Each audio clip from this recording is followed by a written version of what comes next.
Olá, pessoal. Bom dia, boa tarde, boa noite, como vocês preferirem aí, quando puderem assistir às aulas, né? Vamos retomar aqui mais uma apresentação, mais um pouquinho de história das ciências naturais, falando hoje, então, ou continuando a falar sobre o Renascimento. Eu vou começar aqui a compartilhar para vocês, para a gente retomar a nossa aula. Bom, muito bem. Nós já vimos aí bastante questões introdutórias sobre a importância desse período, a importância do Renascimento. Vimos, então, algumas primeiras passagens. Mas eu queria retomar a nossa história falando de um outro grande movimento importante que mexeu com todos os segmentos sociais da época, que foram as grandes navegações ou as grandes expedições. Então, esse é um momento de muitas transformações, porque é apresentado aos europeus um mundo completamente novo e completamente diferente do que eles conheciam. Isso mexe com todo o pensamento científico, político, com a estrutura social, enfim, com uma série de questões. Então, em meados do século XV, os navegantes europeus começam a buscar novas rotas comerciais, rotas até então desconhecidas, né?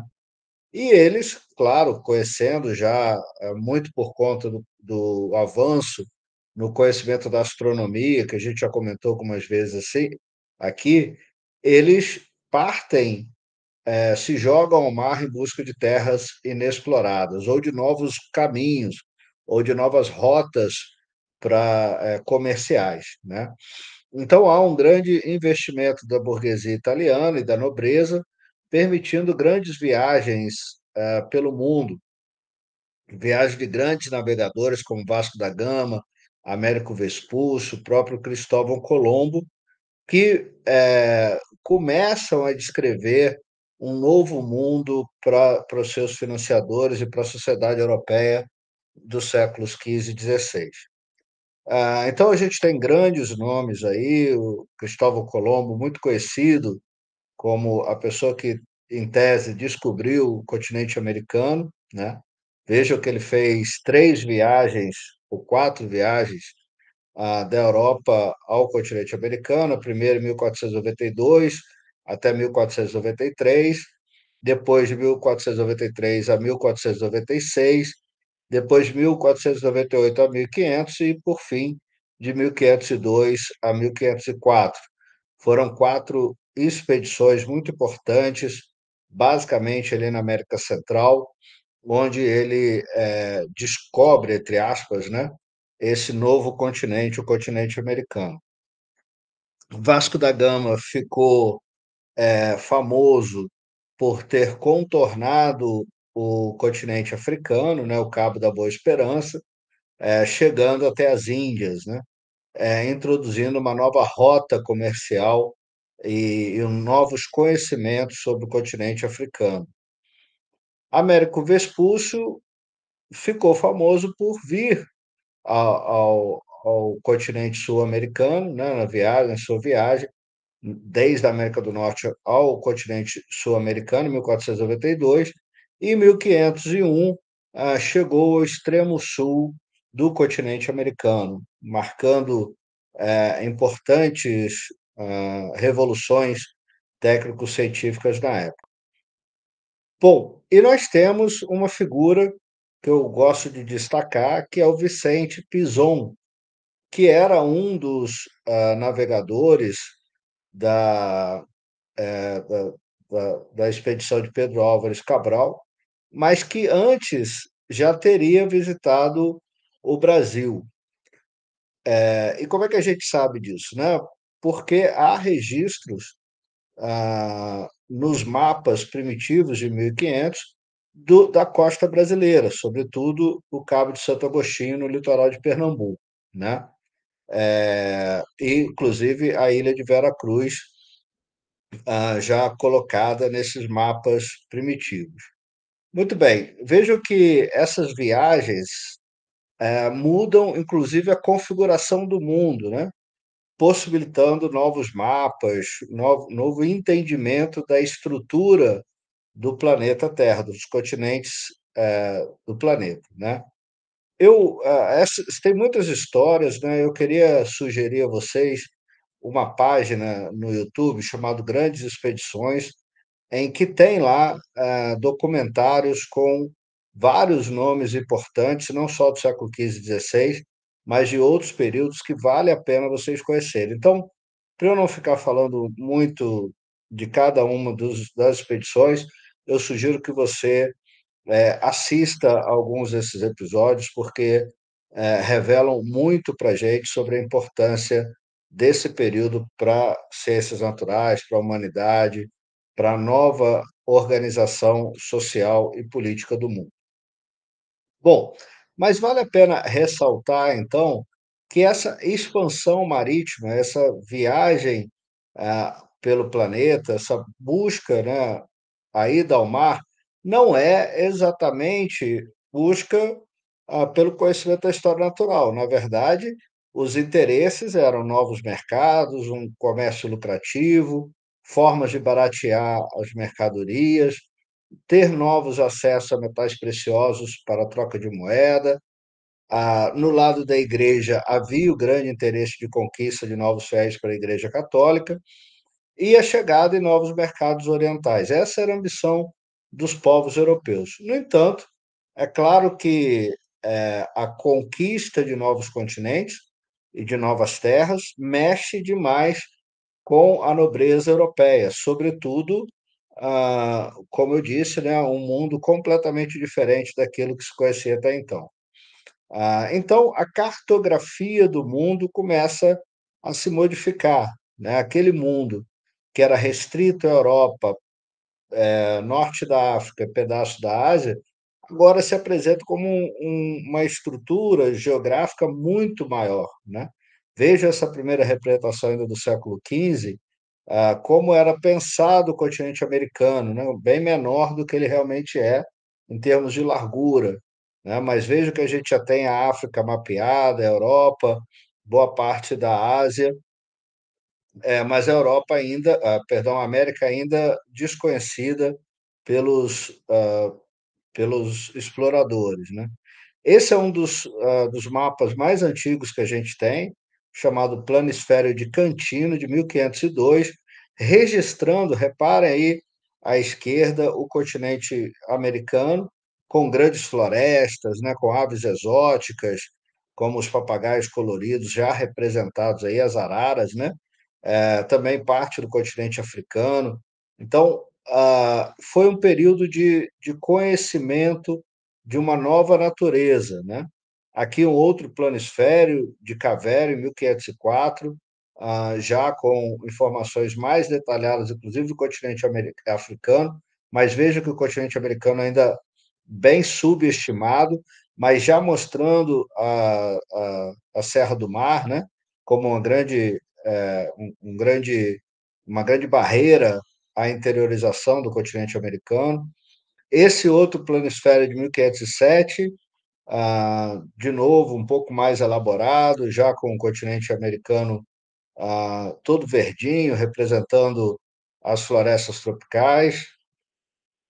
Enfim, foi um período de muita expansão e de grande exploração do política e também dos naturalistas, e é isso que nos interessa, né? Falando mais, então, um pouco mais sobre o que aconteceu no Brasil, né? Claro que a chegada de Pedro Álvares Cabral em 1500 é tido como um marco da colonização europeia no Brasil, né? É bom lembrar que a gente não usa mais o termo descoberta do continente americano, porque, na verdade, não foi uma descoberta, né? Como o meu amigo Ailton Krenak sempre diz, foi uma invasão ao continente americano, né? E não uma descoberta. Afinal, já existiam comunidades indígenas, né? Uma série de estruturas, inclusive cidades do continente americano, né? Então, não foi uma descoberta, e sim uma invasão, uma colonização do povo europeu sobre o povo americano, né? Especificamente sul-americano, no nosso caso. Eu disse para vocês que é tradicional que a gente considere Pedro Álvares Cabral o primeiro a chegar às costas brasileiras, mas hoje já há uma discussão sobre isso, né? De que Pinzon teria chegado um pouco antes, em 26 de janeiro de 1500, ao Cabo de Santo Agostinho, no litoral de Pernambuco. Inclusive, há historiadores que reivindicam, né, o Cabo de Santo Agostinho, lá em Pernambuco, como local da chegada pela primeira vez dos europeus, né? Mas, bom, e aí Pinzon, inclusive, descreve, né, a foz do rio Amazonas, chamando de Mar Doce, né, em fevereiro de 1500. Bom, independente desse contexto histórico, né, quem chegou primeiro, o fato é que a chegada ao território brasileiro, território sul-americano, apresentou aos europeus uma grande riqueza a ser explorada, né? Eu gosto sempre de lembrar que a madeira era o petróleo dos séculos XV, XVI, XVII, XVIII. Então, ter estoques de madeira significa garantir o impulsionamento da economia, e, consequentemente, o poder de ocupação, de colonização. Então, imagina o que foi para os europeus chegar a um continente só de florestas, florestas ainda intactas, né?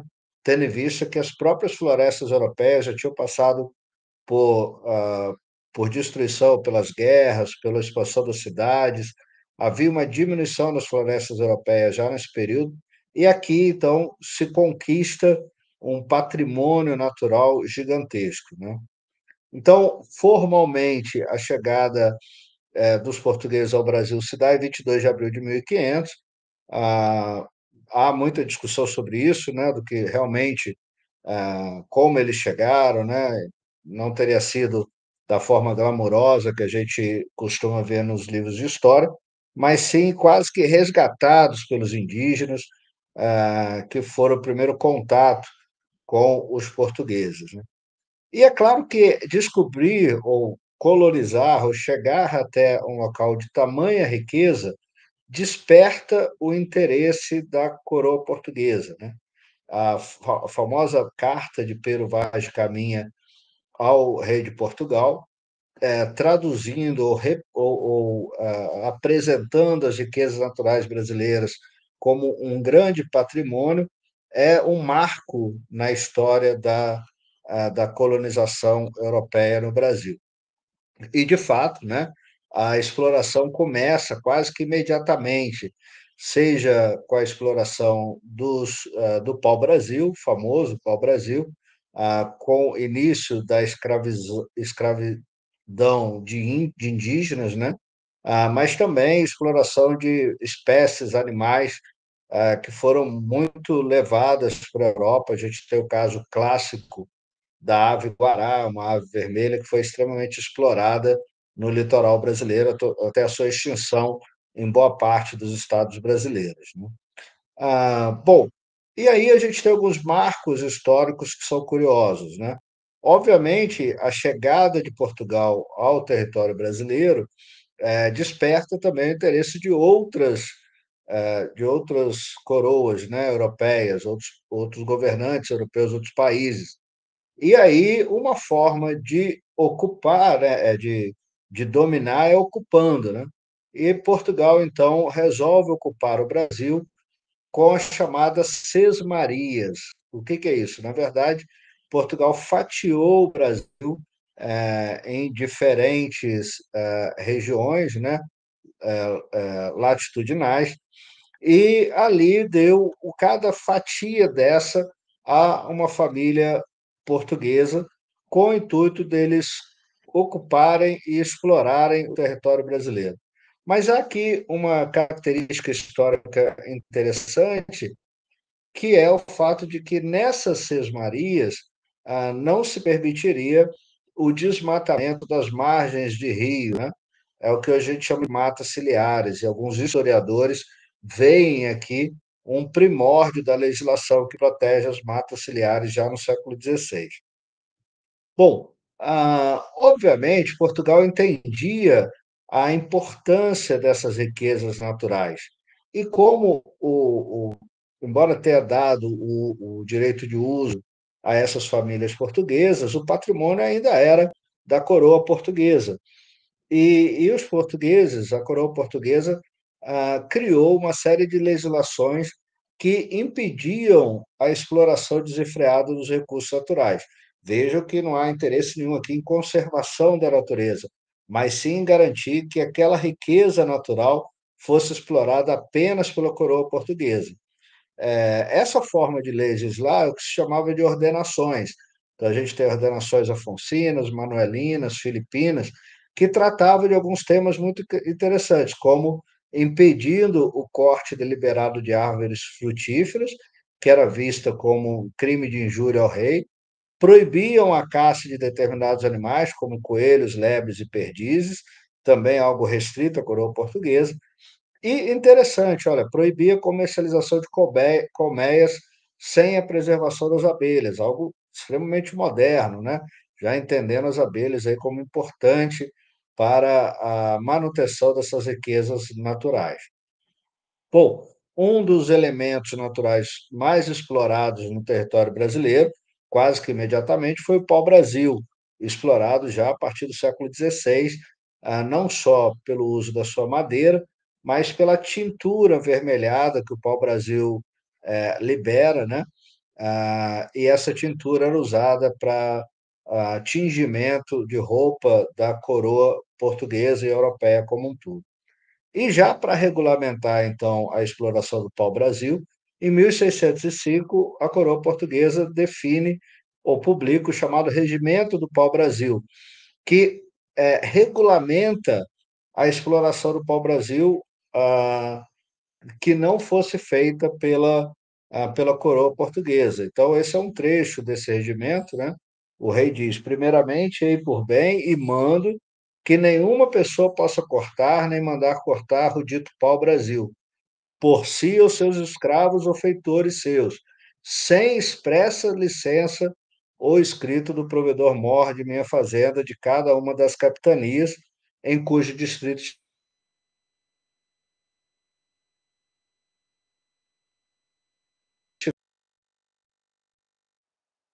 em que se houver de cortar, e o que o contrário fizer, incorrerá em pena de morte e confiscação, já que não havia nenhum tipo de entendimento sobre conservação da natureza, nenhuma preocupação nesse sentido, mas eram estratégias para proteger esse recurso natural extremamente importante para a coroa portuguesa. Bom, imagina vocês que essa chegada dos europeus ao continente americano descortina não só novas terras, mas também a descoberta de animais, de plantas, inclusive da presença humana, porque a gente deve resgatar aí os séculos anteriores, lembrando que estávamos ainda sob os desígnios bíblicos, né? Que tratavam inclusive da Arca de Noé, do Jardim do Éden, e todas as espécies animais, plantas e humanos não fazia sentido que não fosse na Europa, né? Então, chegar no continente americano e descobrir animais, plantas e humanos, porque só para resgatar, eu já falei aqui, a existência de um outro continente em no outro hemisfério, não é exatamente uma novidade, porque os gregos já imaginavam isso. A novidade foi encontrar vida nesses novos locais, principalmente no hemisfério sul. E aí isso levanta uma série de novas discussões, inclusive a necessidade de novas teorias biogeográficas para explicar ou entender como animais e plantas e até humanos chegaram a esse continente. Afinal, se a criação teria se dado na Europa, não fazia na Europa ou ali na Ásia, né? Não fazia sentido imaginar que também houvesse criação no continente americano. E aí surgem, então, as primeiras hipóteses sobre colonização do continente americano. A primeira ideia, lembra que Santo Agostinho já dizia isso, né? As espécies chegariam por meios próprios ou seriam levadas. Então, pensou-se existir locais que permitiriam a conexão entre a Europa, Ásia e o continente americano. De onde vem essa ideia? Mais uma vez, um resgate dos textos clássicos gregos, principalmente de Platão, onde, no seu diálogo Timeu, prevê a existência de um grande continente submerso. Você já deve ter ouvido falar dessa lenda, né? De um grande continente submerso chamado Atlântida, e daí o nome é Oceano Atlântico, que teria, no passado, permitido uma conexão entre África, Europa e continente americano. Bom, só que esse continente estaria submerso, né? Não era mais visível. E aí, como você prova essa ideia, né? Como você vai averiguar se existiu realmente um continente que garantia uma transição, uma espécie de ponte entre a Europa, a Ásia e o continente americano? Bom, uma figura importante também, um explorador muito tradicional do século XVI, chamado Joseph da Costa, ele então vai propor uma, uma forma de se avaliar a existência desse continente. Ele ressalta já, né, que qualquer continente possui montanhas muito altas. Então, se a Atlântida tivesse existido, no Atlântico deveria ter montanhas muito altas, submersas. E como vai se provar isso? E ele vai ter uma ideia bastante interessante, né? Ele viajou da Europa até o continente americano, com uma pedra amarrada a uma corda, medindo a profundidade dos oceanos. E o que ele acabou foi percebendo que não havia, ou a corda não era suficiente para isso, né? Mas essa corda não bateu em nenhuma montanha, não havia nenhuma evidência de montanhas submersas, daí ele ter descartado a existência desse supercontinente chamado Atlântida. Cai a teoria da ponte intercontinental, mas ele mesmo, né, começa a levantar outras questões, ele e outros naturalistas, né? Como explicar a existência dos bichos, além dos humanos, né? Será que eles foram levados pelos próprios humanos? Foram de forma acidental, levados acidentalmente? Então, a gente sabe que a gente pode carregar ovos, sementes, mas e animais de grande porte, né? Será que eles chegaram no continente americano de forma voluntária? É pouco provável. Então, havia essa discussão. E o da Costa já sugeriu, então, de forma bem inovadora, que esses continentes estariam ligados através de um pequeno estreito de mar, onde se aproximavam, em algum lugar desconhecido na época, mas que ele sugeria, e é onde realmente a gente hoje tem a percepção da existência de um estreito que liga o continente americano à Ásia, que é o Estreito de Bering, né? Então, de forma muito inovadora, o da Costa sugeriu a existência já de um estreito que hoje nós conhecemos como o Estreito de Bering. Mas as questões ainda eram outras, né? Quando se descobrem novos animais no continente americano, surge a dúvida, por exemplo, olha, o número de animais possíveis de estar numa arca, como comentado na Arca de Noé, aumentou substancialmente. Começa a ficar cada vez mais complexa a aceitar a ideia da Arca de Noé, né?